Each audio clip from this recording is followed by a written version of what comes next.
coba yuk cek lagi ya kan.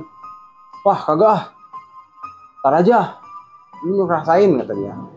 Ya udah, diem dulu tuh kita tuh di pos ya kan, di depan ya sambil ngapain lah. Giliran teman saya yang ketiga tuh nggak mau, dia takut ya kan. Akhirnya kita bertiga tuh muter.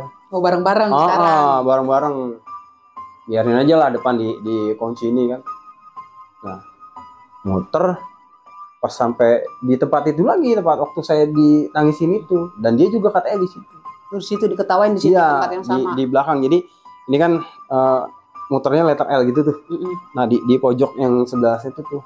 Itu tuh buat bangunan utility di situ. Jadi buat apa namanya? Kayak trafo gitulah. Di situ tuh. Saya lihat. Cuman saya nggak ngasih tahu yang lain gitu kan. Saya ngeliat itu kayak bayangan putih jelas jalan.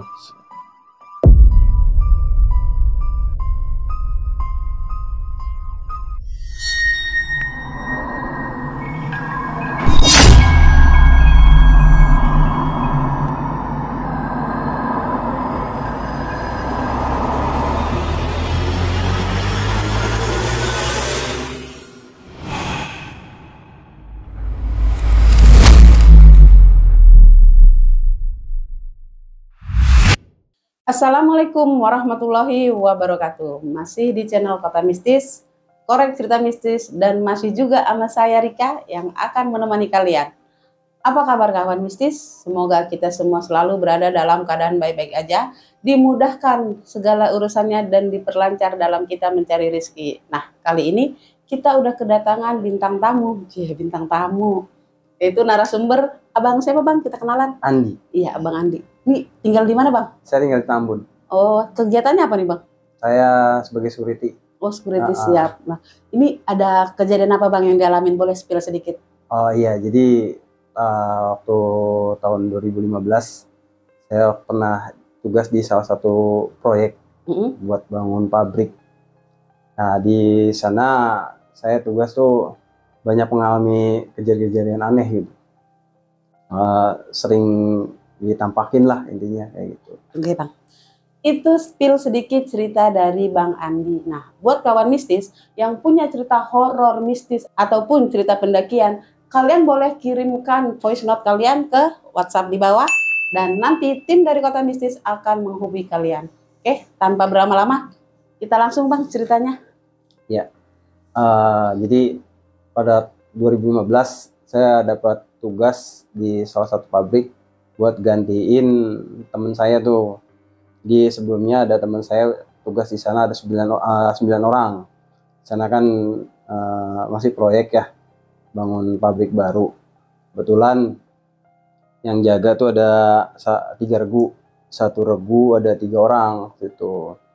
Nah, baru berjalan berapa bulan mereka keluar. Nah, dicarilah penggantinya. Dapatlah saya nih sama rekan-rekan yang lain. Masuk situ orientasi seperti biasa lah, ya kan. Saya lihat memang masih proyek, masih banyak bangunan-bangunan yang paling baru jadi sekian persen lah. Berarti sebelum kerja di situ abangnya posisi lagi nganggur gitu? Enggak, lagi jadi security juga, cuma di tempat lain. Oh gitu. Nah, di sana tuh memang makanya yang bikin saya tertarik, pendapatannya lebih besar. Siap. Jadi memang incaran lah, area itu memang incaran gitu. Terus saya masuk sana, saya orientasi, keliling-keliling. Awalnya sih nggak ada masalah. Sampai waktu ketika saya pertama kali jaga malam waktu itu, saya keliling nih, patroli ceritanya, ya kan, pas malam pertama tuh, patroli. Udah ada perasaan gak enak nih, merinding, ya kan. Pas saya lawan aja lah, mungkin hawa takut kayak biasa aja gitu kan. Akhirnya saya paksain. Begitu saya mau sampai belakang, saya dengar ada suara orang nangis. Tuh, suara orang nangis kan, gitulah pokoknya. Udah mulai agak takut tuh, cuman saya paksain lagi kan. Apa mungkin ya orang mau niat jahat atau gimana kan? Saya cari, tapi nggak ketemu. Tapi udah berpikir itu Ya apa pasti, nih gitu? pasti berpikir ke sana itu pasti, karena kan tempat kosong gitu, itu juga jauh dari pemukiman warga. Memang Siap. adanya di kawasan, terus dia di pojok. Saya balik ke pos, ya, saya belum cerita, kan kita kan patroli gantian nih bertiga. Kalau malam tuh jaga di depan semua, kadang satu di belakang, tapi nggak seterusnya selama 12 jam ke depan juga. Giliran teman saya nih muter, saya nggak ceritain, takutnya kalau saya cerita dia takut, akhirnya nggak mau muter. Ya benar. Jul, giliran lu nih, kan muter ke belakang, muterlah dia, ya kan muter. Si Jul ini temen saya emang orangnya penakut. Maaf bang, ntar nggak apa-apa namanya disebut, nggak apa-apa. Nggak apa-apa. Oh, nggak apa. Nah, dia orangnya penakut. Baru muter sebentar dia lah kabur tuh, lari ke depan, ya kan. Ngos-ngosan, kenapa lu Jul? Gue diketawain. Tawain siapa? Kuntilanak. Suara kuntilanak, nggak mungkin suara orang, ya kan. Suaranya kayak gimana? Kata dia. Suara kayak kiki gitulah pokoknya gitu. Nah, enggak cerita tuh kalau saya juga tadi di ada orang nangis, ya kan. Udah, balik dia udah ngos-ngosan. Saya tanya kayak gitu, coba yuk cek lagi, ya kan. Wah kagak, tar aja, lu ngerasain, kata dia. Ya udah, diem dulu tuh kita tuh di pos, ya kan, di depan, ya sambil ngapain lah. Giliran teman saya yang ketiga tuh nggak mau, dia takut, ya kan. Akhirnya kita bertiga tuh muter. Oh bareng-bareng sekarang. Bareng-bareng. Biarin aja lah depan di kunci ini kan. Nah, muter pas sampai di tempat itu lagi, tempat waktu saya ditangisin itu, dan dia juga katanya di situ. Di situ diketawain di situ, tempat yang sama. Di belakang. Jadi ini kan muternya letter L gitu tuh. Nah, di pojok yang sebelah situ tuh. Itu tuh buat bangunan utility di situ. Jadi buat apa namanya? Kayak trafo gitulah. Di situ tuh. Saya ngeliat, cuman saya nggak ngasih tahu yang lain gitu kan. Saya ngeliat itu kayak bayangan putih jelas jalan.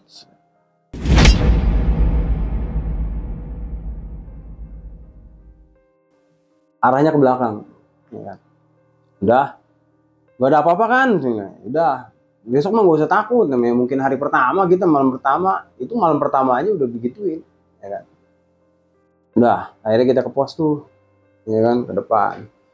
Ya udah, sholat 5, kita pulang, gak ada pikiran gimana-gimana, pulang. Saya cerita sama istri tuh kejadian yang saya alamin semalam, ya kan. Saya bilang semalam saya ngalamin kejadian begini nih, ya kan. Mungkin mau kenalan kali ya, masih baru, udah biasa kan dari dulu juga, kalau masih baru mah di tempat baru kayak gitu. Ya udahlah, buat penguat saya gitu kan. Terus malam kedua nih, saya jaga. Malam kedua giliran muter itu pasti berdua, tadinya sendiri. Sekarang berdua. Takut, iya, ya, berdua. Udah saya putaran pertama nggak ada apa-apa, lancar tuh, ya kan. Jadi bahan banyolan, mungkin kemarin mau kenalan kali sama kita, ya kan, namanya kita baru di sini. Udah ngobrol-ngobrol, sengaja kita ngobrol-ngobrol yang nggak bikin inilah, cerita-cerita lucu lah, ya kan. Nah, makin malam tuh, kalau kemarin hawa merindingnya kan rada ke belakang nih. Kalau sekarang kita mau di pos aja udah berasa. Di pos aja udah berasa. Ya, pas putaran kedua sekitar jam 1:30 lah, teman saya tuh berdua, ya kan, muter balik sendiri lah. Iya. Yang satunya di belakang kayak orang kayak kesurupan gitu, gimana sih? Cuman dia diem aja. Iya. Akhirnya kita samperin tuh bareng-bareng, ya kan. Ya kita ini kebetulan ada teman saya di daerah situ juga bisa, kita telepon tuh teman saya, datanglah tuh, ya kan. Security juga dia datang, diusapin air sama dia, kesambet katanya. Dia teman lu kesambet. Oh, kok bisa kesambet? Lu tadi muter gimana? Nggak tahu bang, gue lagi muter nih, gue lagi ngecek area yang buat sono tuh, yang buat musola. Nah dia nunggu di sini, pas gue habis dari sono dia udah begini bang. kesambut gimana sih, kayak orang kesambut gitu ya. Udah tuh akhirnya kita ke pos semua bareng-bareng, sempet ngobrol sama Danru. Waktu itu kan Danru cuma ada siang doang kan, itu baru regu saya doang, belum yang regu lain. Karena memang yang masuk malam baru saya doang tuh, regu saya doang. Akhirnya udah istirahat aja, ini malam kedua, besok libur ya kan. Kalau bisa jangan cerita sama regu lain, takutnya ntar jadinya gimana. Udah pas nyampe pos dia udah rada sadar, ditanya kan sama yang ngobatin tuh teman saya, lu kenapa? Gue ngeliat pocong banget tadi ya, itu dari sono tiba-tiba datang ke gua begini, makanya gua kayak kaget gitu ya kan. Terus abis itu nggak tahu gua nggak inget apa-apa lagi, namanya kayak orang sambut bener-bener dia cuma ingetnya begitu doang.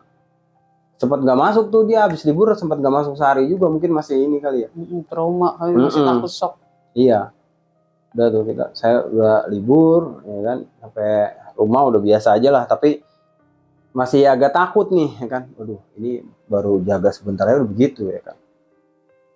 Nah pas giliran regu lain nih jaga ya kan, saya juga nggak berani nanya, nggak berani cerita apa-apa ya kan. Nah mungkin mereka juga ngalamin, cuman nggak cerita juga ke saya. Iya, saling diem nih, awal-awal masih saling diem ya kan. Nah giliran pas kita masuk jaga lagi habis libur, mau maghrib, kan kita pulang kerja jam 7 malam ya, mau maghrib saya tuh mau ngambil air wudhu ceritanya, masih area depan, masih di deket pos di belakang. Itu tuh pas mau ngambil air wudhu tuh kayak ada nimpukin gitu, namanya itu kan kalau proyek kan masih seng-seng gitu ya. Iya kayak bedeng-bedeng gitu. Iya dimpukin tang gitu. Itu kan udah nggak ada orang, jadi aktivitas itu sampai jam 6 doang. Kalau udah setengah jadi baru udah ada lembur, itu kan masih belum ya, waktu itu masih sampai jam 6 doang, benar-benar nggak ada orang. Saya mau sholat, kalau nggak salah setengah 7-an itu mau sholat maghrib, saya dipukin. Saya cari kan, mungkin teman saya nih iseng apa gimana ya kan. Lu iseng banget sih, udah tahu kemarin bisa kayak gitu. Enggak, gua nggak ngapa-ngapain. Nah itu yang nimpukin siapa? Cari tuh keluar, yang diputerin, nggak ada apa-apa. Dan baru tahu ternyata di belakang emang banyak kebun, terus ada kali juga di belakang. Jadi banyak pohon bambu gitu kan. Wah baru tahu nih belakangnya begini nih areanya nih. Jadi emang bener-bener itu tuh paling pojok. Udah saya sholat kayak biasa kan. Kan namanya di kayak musola aja masih dari kayak triplek gitu kan. Ada kipas angin gantung, itu pas lagi saya ruku jatuh. Duh, kipas angin. Padahal itu kan namanya kipasnya dipaku kan, namanya itu pasti kenceng kan. Iya benar. Jatuh, hampir nimpain saya, untung gak nimpain. Kayak nggak nerimain orang sholat di situ. Wah, udah makin ini dia tuh, inget ya. Iya, karena memang benar-benar sampai saya kaget, sampai mau sholat kagak jadi saya. Tuh, pada itu tuh. Udah, saya paksain aja sholat. Saya panggil teman saya, suruh tungguin gua, ya kan? Gua mau sholat. Udah, saya akhirnya sholat di situ tuh. Jadi sempat nggak jadi memanggil teman, jadi beranian dah saya ada yang nungguin. Udah pulang dah tuh, sempat mau ngomong, sempat mau pindah tuh hari itu pas baru jaga berapa hari kan. Sama istri ngomong, gimana ya kalau misal pindah, lah lu pindah lagi gimana, ntar yang ada malah jelek kata dia, ntar yang ada malah dikeluarin. Udah tahan aja ya kan, jarang-jarang kan dapat yang area gajinya gede begitu. Udahlah, saya pikir-pikir iya juga ya. Lah saya pertahanin dah. Saya nanya sama yang lain juga, lu gimana? Masih mau sanggup nggak? Sanggup lah, baru segini doang kan, tapi baru berapa hari kita udah kayak gini. Regu lain gimana? Kayaknya nggak ada omongan apa-apa. Santai aja, ya udah. Akhirnya saya bawa santai dah tuh. Nah pas masuk malam lagi, Danru datang sekarang, ya kan, karena udah kejadian begitu, kan berempat nih jaga sama Danru. Orangnya paling nggak percaya dia. Iya, orangnya paling nggak percaya hal-hal kayak gituan. Putaran pertama nih, kan patroli 3 kali ya. Jam 11 saya patroli, sama dia didampingin. Mana nggak ada apa-apa kata dia. Kebetulan nggak ada. Ya emang takut kali ya mau Medan ya kan, namanya orang yang gede tinggi kayak orang Ambon gitu kan, orang gede tinggi begitu. takut kali ya, saya bercandain tuh, ah emang nggak ada kali, kamunya aja. Ya udah, muter biasa, nggak ada tuh. Putaran kedua lagi, ya kan, putaran kedua nggak ada juga. Nah pas putaran ketiga tuh jam 3-an lah, mau jam setengah 4, jam 3 lewat, dia muter. Nah berdua sama teman saya, nah dia mau ke toilet dulu tuh, buang air kecil lah, ya kan, di pojokan. Emang kan namanya kamar mandi ada di depan doang. Dia ke pojokan, teman saya tuh nggak tahu tuh kalau dia mau kencing dulu. Jalan aja teman saya. Jalan sendiri. Iya, jalan teman saya tuh ke depan, ya kan. Nah, pikiran teman saya tuh di belakang Danru ngikutin. Nah, terus si Danru ini udah kelar nih, komandan saya udah kelar. Itu katanya ada dia teman saya yang patroli itu. Iya, ada dia di situ, diajak ngobrol. Diajak ngobrol sama dia. Nah, kan saya ngontek ya pakai HT. Ru, lah lama amat di belakang. Ini udah di depan. Adi namanya. Saya udah di depan. Depan gimana? Orang ini sama gua. Lah ini bener, ini udah di depan. Saya foto ini, ya kan? Dia nengok kagak ada. Dari situ tuh dia udah mulai baru percaya. Oh, baru percaya. Ya kan? Lu jangan pada ngerjain gua nih, gua SP semua kata dia. Demi Allah, Ru. Saya ngapain bohong-bohong? Emang dia tanya bocahnya. Lah saya tadi emang dari tadi udah di depan, kirain komandan ngikutin saya. Gua habis kencing katanya. Terus ada lu di situ, lu ngajak ngobrol gua, katanya cerita ini dan kayak gini-gini lah. Udah tadi siapa katanya? Ya nggak tahu lah. Komandan ngobrol sama siapa? Udah mulai agak takut dia. Malam kedua nggak berani datang. Iya, alasan apa segala macem ya. Tapi intinya takut lah. Nah, karena baru sebatas gitu doang, yang kita masih beraniin. Cuman memang kita patroli nggak berani sendiri. Pasti ya, jadi harus ditemenin. Dari situ tuh kita cuman ya diganggu kayak model kayak suara-suara aja gitu kan, suara-suara aja. Seminggu pertama tuh kita memang diganggunya intens, tapi masih berbentuknya suara. Ada yang ngeliat penampakan, ya kan, langsung kayak kesambet gitu sekali. Saya ngeliat yang jalan, cuman itu doang, baru sebatas itu doang. Sama itu kali paling ekstrimnya kipas jatuh ya? Iya, nah itu bener-bener ya udah nggak di luar inilah. Seminggu pertama tuh, 2 minggu pertama aman-aman aja lah, maksudnya kayak gitu masih kita lawan lah. Kesana tuh landai, nggak terlalu ini banget lah, ya kan. Di regu lain pun kita nggak ada cerita-cerita macam-macam gitu kan. Seiring berjalannya waktu, proyek juga makin jalan. Nah pas masuk minggu keempat tuh, ya kan, mau 1 bulan saya di situ. Kita udah nggak ada pikiran gimana-gimana kan, namanya udah selama beberapa hari jaga malam kita nggak ada nemuin gimana-gimana. Dan hal-hal aneh gitu nggak ada, santai aja kan.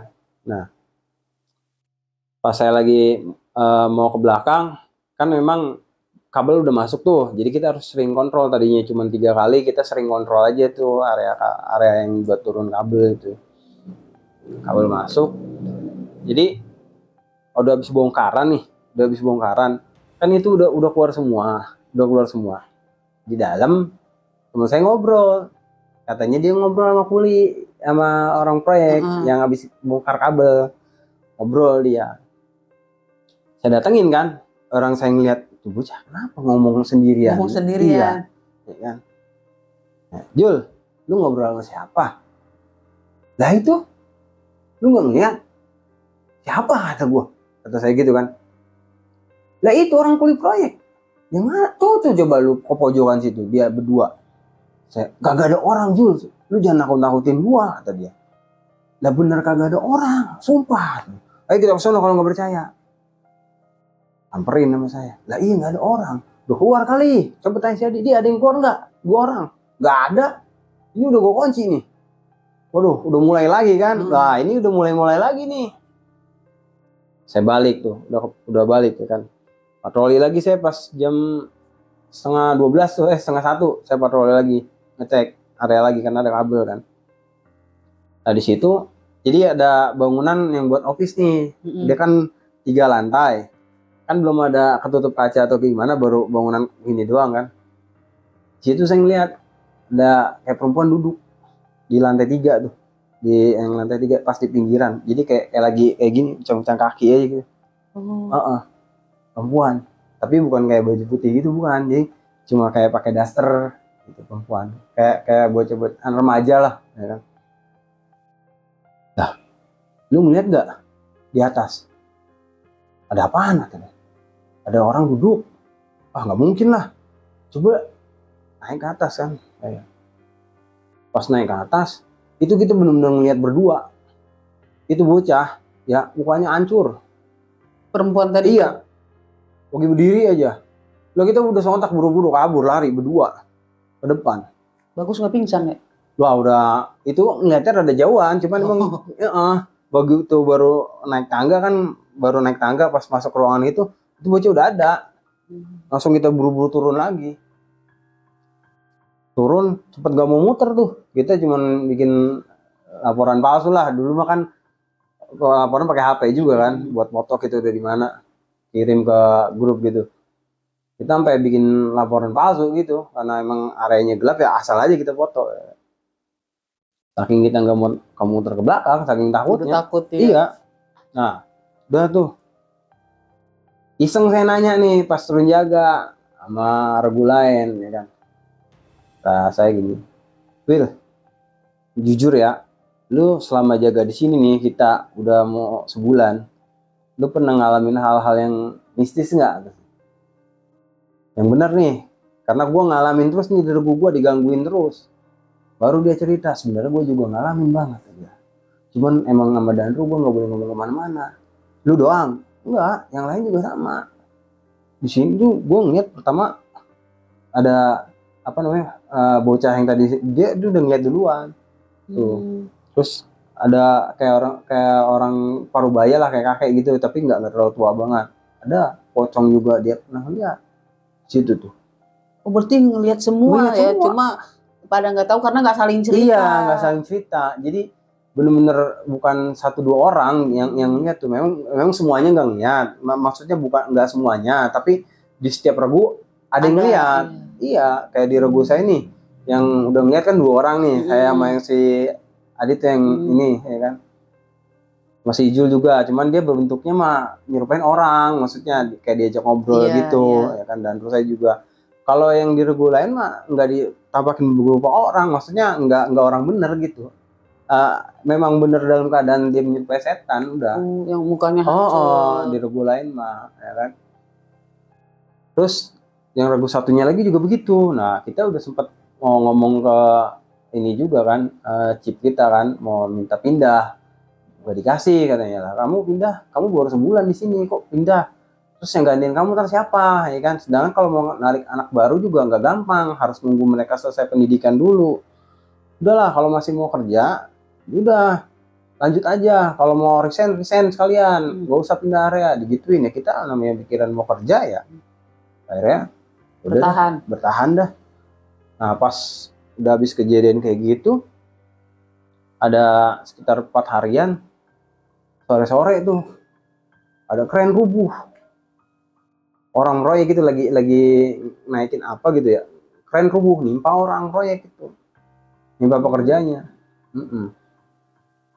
Pas rubuh kena orang kan, kok ketiban urukan itu tuh ya. Itu kalau yang saya dengar mah 4 orang meninggal, cuman emang 4 orang meninggal. Tugasnya ini proyeknya, kulit proyeknya, cuman emang kayak ditutupin gitu. Jadi supaya nggak di-up lah intinya, karena berakhir damai gitu sama pihak keluarga, dapat santunan apa gimana ya itu nggak tahu dah. Tapi dari situ kita, aduh ini udah makan korban nih, pikir saya kan. Wah, apa mau kayak gini terus ini ya? Akhirnya kita cari tahu tuh, ya kan. Kebetulan emang kan di situ ada satu rumah tuh yang di seberang proyek yang lagi dibangun. Ada satu rumah, emang rumah tuh namanya rumah kampung, kayak udah lama gitu kan. Ada yang jualan di situ. Saya nanya, "Bang, ini dulu tadinya apa, Bang?" Katanya, "Kampung ini mah tadinya." "Oh, kampung." Terus ya dibayarin sama PT ini, terus dibangun lah tuh. Lah abang nggak? Iya, orang belum tuntas ganti ruginya, kata dia gitu tuh. "Bang yang jaga di sini?" kata dia. "Iya, Bang." emang kenapa? Ya hati-hati aja. Dari dia ngomong hati-hati itu udah sontak nih hati Udah nih, gak ya enak kan? ya dong. Iya, oh hati-hati aja gitu. Apa ya, cuman saya nggak mau terlalu. Iya bang, namanya kerja mah kita hati-hati. Apalagi kayak kemarin tuh ada kejadian gitu, abang juga tahu kan? Iya, meninggal ya kata dia. Iya ada, ya kan? 4 orang, cuman jangan kemana-mana bang. Takutnya kalau abang ngomong kemana-mana tuh jadi rame. Iya dah kata dia. Nah, hati-hati aja. Saya nggak nanya lebih lanjut tuh. Saya turun dari warung dia kan emang adanya kayak di atas gitu dia. Saya turun, saya ngobrol sama teman saya. Gue tadi baru habis dari warung Mang Ongki kata dia, atau saya gitu. Terus ya iya dia ngomong hati-hati aja kata dia. Jadi kan orang lama di sini, maksudnya orang kampung sini, asli sini. Pasti dia tahu dong kenapa ini kita dibilang hati-hati aja. Mau cari tahu ntar, ya kan? Soalnya kita ini udah gak nyaman kerja di sini, terus terang aja, walaupun gaji gede tapi kayak gini terus. Dah, belum sempat nanyain, kita udah kerja lagi dah istilahnya. Nah besoknya pas masuk malam sama tuh modelnya, digangguin terus. Saya juga ditampakin lagi orang ya kan. Cuman kita mau keluar gimana gitu kan, serba salah. Satu sisi kita butuh kerja, satu sisi kita diteror terus tuh begitu. Dah besok gini aja dah, kita nemuin Bang Ongki bareng-bareng, nanyain ini sebenarnya gimana tempat. Nah, pas besoknya saya ke rumah dia tuh, Ke warung yang mana? iya bang, ini sebenarnya saya mau nanya atau gitu. Nanya apa? Saya kan di sini kan emang baru bang, ya kan abang kan udah orang lama di sini, masa orang kampung sini. Saya jujur aja nih bang, saya ini diteror mulu nih bang. Teror gimana? Ada preman yang gangguin lu? Agak, bukan. Kalau orang mah kita masih bisa inilah ya kan. Jadi saya tuh berapa kali bang nemuin penampakan di sini. Di situ tuh lagi pas saya jaga. Pokoknya mulai abis maghrib itu udah kita jaga nggak ada yang tenang bang. Tambahan lagi semenjak kemarin ada yang meninggal gitu, bikin takut aja perasaan kita kan. Yang ngalamin juga bukan kita doang bang. Dari regu lain juga ngalamin. Terus baru dia ya kan diem aja kan, kayak mau ngasih tahu tapi ragu gimana, tapi nggak dikasih tahu tapi kasihan ya. Ya kan gue bilang hati-hati kata dia. Ya maksudnya kan abang bilang hati-hati, saya nggak tahu hati-hati itu apa maksudnya. Jadi dulu tuh di sini emang kampung di kata dia. Nah di tempat lu itu yang sebelah sono tuh belakang yang deket pohon bambu yang di kali, emang masih area kita tuh. Itu dulu ada satu rumah Ji. Jadi rumah itu emang udah lama kosong. Dari zaman gua masih sekolah juga itu rumah emang kosong. Kalau kata orang tua dulu mah itu rumah tadinya yang punya bekas kerampokan. Yang satu rumah tuh dibunuh semua. Di rumah itu udah lama, kejadian sekitar tahun 90-an lah kata dia. Mungkin di bawah tahun 90 kali, orang gua masih sekolah kata dia gitu. Kalau kata orang tua gue zaman dulu itu rumah pas kerampokan yang penghuninya dibunuh semua, ada 6 orang kata dia. Yang perempuannya 2, ya kan, bininya sama anaknya, yang sisanya laki-laki semua tuh. Yang masih kecilnya 2 orang, lakinya 1, ya kan, sama 1 lagi udah ada gedean. Terus, nah udah gitu kan dibayarin, otomatis rumah itu dibongkar di dulu aja nih ya, dulu waktu gua ini masih bentuk kampung, gua tuh lewat situ tuh rada iseng gitu ya, karena bukan gua doang nih yang ngalamin, bocah-bocah sini juga tadinya ngalamin di situ. Terus ya namanya dibangun pabrik ya, mungkin rumahnya dirobohin apa gimana ya, marah kali iya. ya kan. Cuman ya gua mah nggak mau ngambil kesimpulan ke situ ya, tapi kalau dari cerita lu begini kemungkinan ya dia marah gitu. Lu udah ngomong ke yang orang proyeknya? Belum bang, coba aja lu omongin ya kan.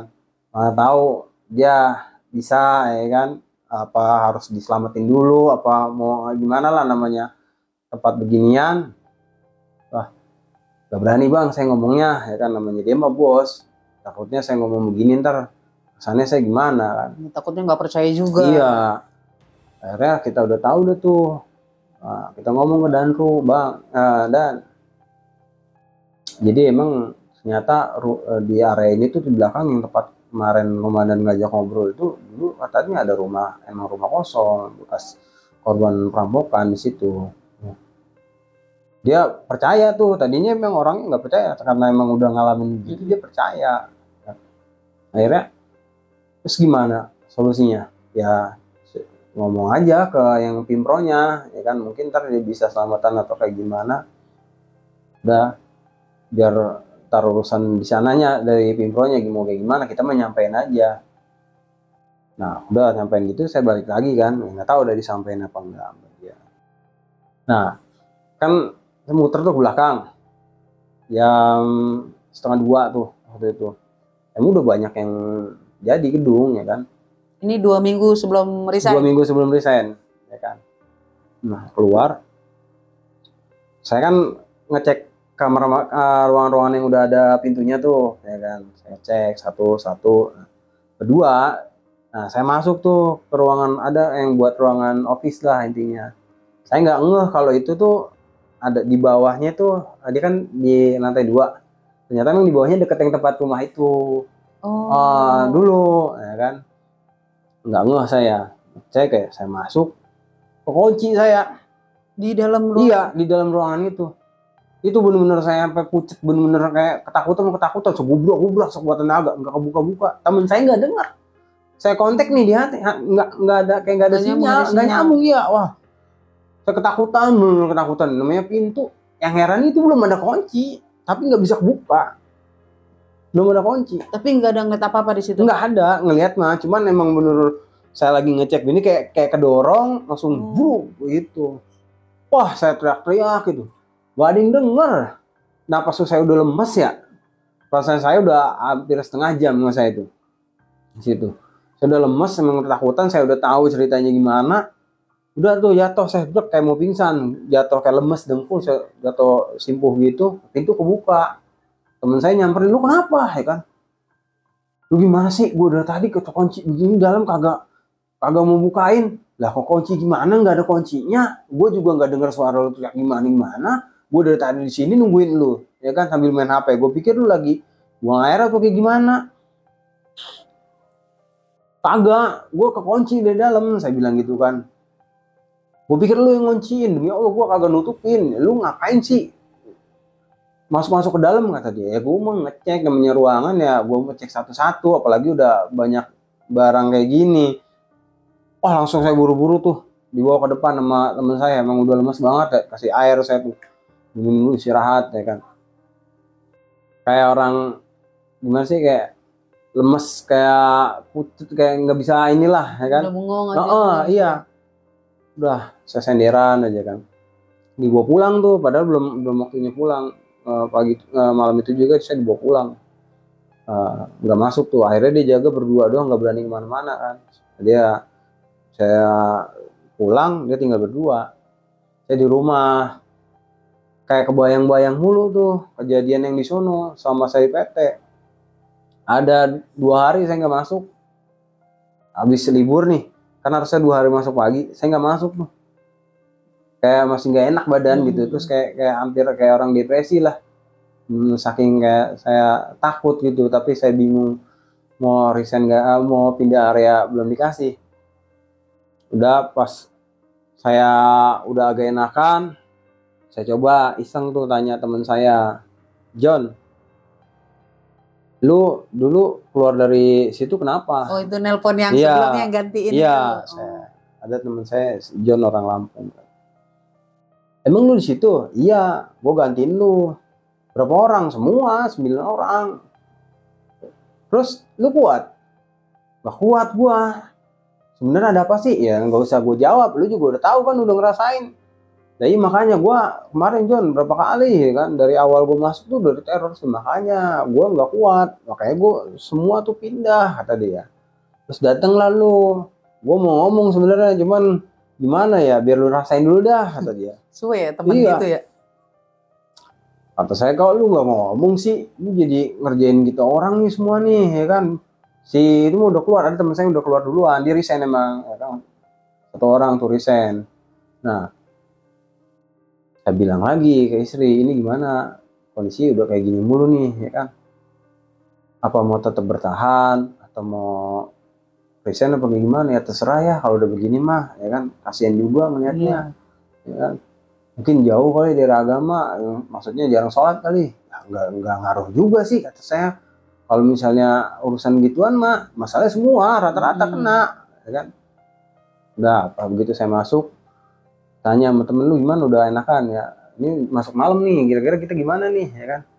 Ya kalau gue mau terus terang udah mutusin, gue ntar habis gajian gue mau resign, kata saya kan, emang seminggu lagi gajian kan. Teman saya bilang begitu, nggak taunya besok dia udah resign duluan. Tinggalnya saya berdua tuh, wah jaga malam berdua-dua, udah kayak apaan tahu dah. Iya, padahal istilahnya baru mau masuk 2 bulan itu saya di situ. Tapi rasanya kayak saya jaga udah lama, karena saking nunggu waktu kita lama banget dan kalau dalam keadaan kayak gitu kayaknya lama banget. Seminggu sebelum resign tuh saya udah benar-benar nggak kemana-mana di situ. Nggak patroli, udah bodo amat lah istilahnya, ya kan. Terus yang saya ngeliat emang dari pos tuh kelihatan kayak gini tuh. Iya, dengerin nih saya ngebayangin. Oh, masih ngeliat juga gitu? Masih ngeliat di pos itu, kan emang kelihatan kan, cuman dari jauh, ya kan. Masih ngeliat, makin bikin saya mantep gitu buat keluar. Nih, harus keluar, ini nggak bisa kayak gini terus, ya kan. Akhirnya habis gajian, udah tuh saya keluar. Saya nggak, maksudnya saya mau resign gitu. Alhamdulillahnya saya nggak resign tuh, jadi ditawarin, ya udah kamu daripada resign saya nggak kasihan, kamu pindah ke area lain aja mau nggak? Ya mau dan, kalau gitu mah ya alhamdulillah, berarti saya nggak resign, ya kan. Udah saya akhirnya pindah area tuh. Nah teman saya ada 2 orang bertahan di situ. Mereka itu ya kalau saya saya sering ngobrol ya, walaupun saya udah pindah area, dia bertahan sampai ada sekitar 3 tahun tuh, sampai itu PT itu tutup. Jadi emang kalau dari cerita-cerita dia, memang banyak kejadian, karyawan-karyawan juga sering pada kesurupan katanya di situ. Mungkin itu kali ya, nggak diselamatin gitu kali ya? Iya, yang punya kan orang Swedia ya di situ, mungkin nggak percaya kali sama kayak gitu. Dia kan jarang di tempat juga orangnya. Namanya orang luar kan beda ininya. Tapi kan biasanya ada orang kita kan gitu yang dia, maksudnya kayak yang itu tuh, yang kuproynya yang sampai mati itu, yang meninggal itu kan. Kan dan Nurul nyampein, harusnya kan dia orang sini paham lah begitu. Iya, emang seharusnya sih paham, kemungkinan udah ada yang nyampein, tapi namanya orang kayak gitu kan pikirannya beda, apa mungkin disengajain buat tumbal proyek juga kan, buat tumbal dia juga, iya. Benar-benar. Tapi kalau misalnya dipikir buat tumbal juga, karyawannya juga banyak yang kena juga, maksudnya kesurupan kayak berapa kali di situ kesurupan massal katanya, kalau dari teman saya yang masih di situ cerita. Itu kurang banyak tumbalnya. Ya mungkin, aduh. Tapi untungnya saya bisa jalanin di situ walaupun 2 bulan tanpa harus saya jadi korban atau saya kehilangan pekerjaan gitu. Sisi positifnya itu aja yang saya ambil dari situ. Niatnya mau resign tapi ya alhamdulillah dikasih dipindah alhamdulillah. Ya. Padahal di situ tuh kalau boleh dibilang kalau untuk salary tinggi, ya kan, cuman di balik salary yang tinggi itu memang resikonya lebih tinggi juga. Saya jadi security dari 2011 ya. Banyaklah kejadian hal-hal sebelum di situ yang ini, ya kan, cuman yang benar-benar bikin saya nggak habis pikir ya di situ itu ekstrim, benar-benar ekstrim. Makanya itu mungkin pabrik cuma bertahan 3 tahun doang ya, karena yang ininya juga nggak tahan kali, ya kan. Akhirnya ganti nama tuh.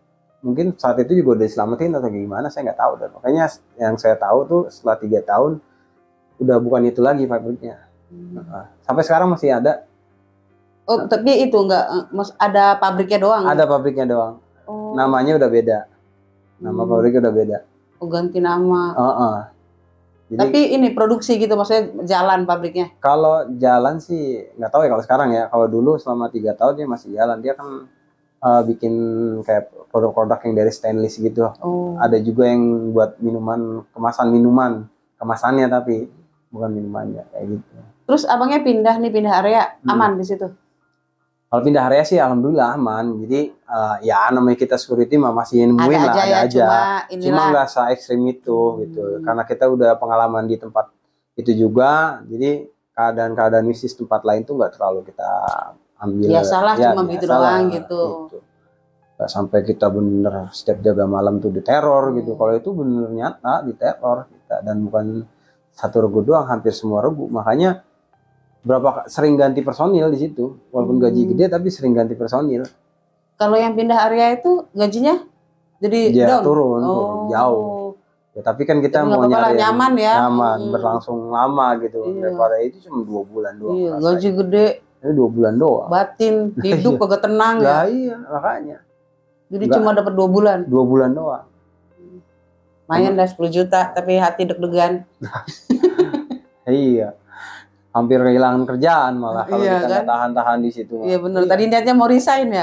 Tadi niatnya mau resign gitu. Cuman tahanlah, jangan sampai kita punya keluarga kan. Jangan sampai gara-gara hal kayak gitu buat hancurin kita. Alhamdulillah ada jalan. Itu dia cerita dari Bang Andi. Sikapi cerita ini dengan bijak, ambil sisi positifnya, buang sisi negatifnya. Gua Rika. Saya Andi. Kota Mistis undur diri. Assalamualaikum warahmatullahi wabarakatuh.